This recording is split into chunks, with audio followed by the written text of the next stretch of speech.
बिस्मिल्लाहिर्रहमानिर्रहीम। अस्सलाम वालेकुम। आज का जो लेक्चर है इसमें हम फर्स्ट ईयर फिज़िक्स की डायमेंशंस के बारे में पढ़ेंगे।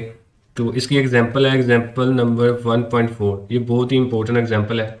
तो इसकी डायमेंशन आज हम जो है ना वो प्रूव करते हैं। तो एग्जांपल कुछ इस तरह जी, v इक्वल है F into L over M का स्क्वायर रूट। तो कहते हैं डायमेंशनली प्रूव करें कि ये जो इक्वेशन है ये करेक्ट है। तो करेक्ट प्रूव करने का फार्मूला ये है कि आपने लेफ्ट हैंड साइड की डायमेंशन निकालनी है और राइट हैंड साइड की डायमेंशन निकालनी है। ये दोनों इक्वल आनी चाहिए। तो पहले हम लिख लेते हैं लेफ्ट हैंड साइड।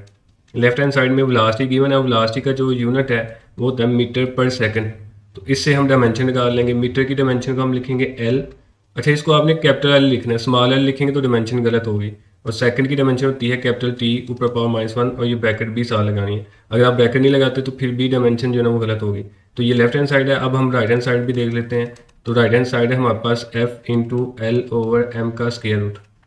अब जो एफ है ना ये फोर्स है, और फोर्स का जो बेस यूनिट है वो होता है किलोग्राम मीटर पर सेकंड स्क्वायर। आगे एल जो है ना वो लेंथ है, और लेंथ का यूनिट जो है ना वो मीटर होता है, इसकी जगह मीटर आ गया।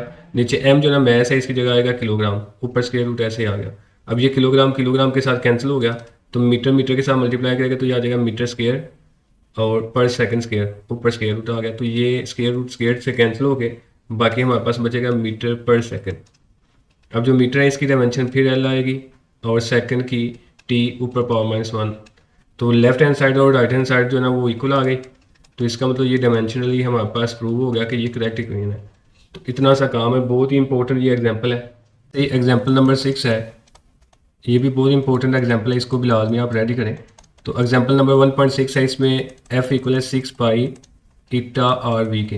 तो कहता है ईटा की डायमेंशन फाइंड करें। ईटा जो है ना बेसिकली यहाँ पे विस्कासिटी है, इसकी हमने डायमेंशन निकालनी है, साथ ही इसका हमने यूनिट भी निकालना है।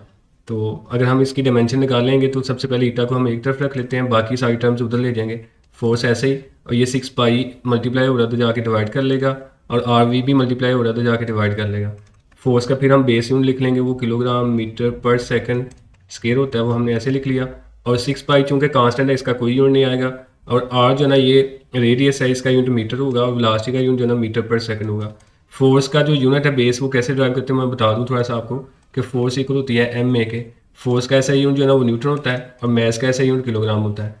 एक्सेलरेशन का मीटर पर सेकंड स्क्वायर होता है। तो इसलिए हम न्यूटन की जगह किलोग्राम मीटर पर सेकंड स्क्वायर भी लिख सकते हैं, लेकिन ये बेस यूनिट है, और ऐसा यूनिट जो फोर्स का होता है वो न्यूटन होता है।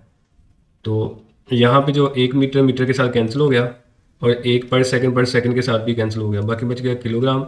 और नीचे 1 मीटर बचा, इसको ऊपर ले जाएंगे, ऊपर जाके इसकी पावर -1 आ जाएगी, और ऊपर जो है ना पर सेकंड बच गया। चूँकि इसकी पावर -2 थी, ये कैंसिल हो के -1 जो है ना वो बच गई। अब किलोग्राम की जो डायमेंशन है वो एम आएगी, कैपिटल एम। मीटर की डायमेंशन यहाँ पे एल आएगी, ऊपर पावर इसकी -1 लिख लेंगे, और एस की पावर -1 है, एस सेकंड है, इसकी डायमेंशन टी आएगी, ऊपर पावर -1 ऐसे लिख लें। ये इसकी डायमेंशन है, और ये जो ना ये इसका यूनिट है विस्कोसिटी का। तो बहुत ही आसान एग्जांपल है और बहुत इंपॉर्टेंट भी है। तो याद रखिएगा एक्सरसाइज में एक शॉर्ट क्वेश्चन भी है कि कौन से कांस्टेंट जो ना वो डायमेंशन रखते हैं और कौन से नहीं रखते। तो हमने जितनी भी डायमेंशन अभी तक पढ़ी हैं सारी की सारी हमने यूनिट से ड्राइव की है।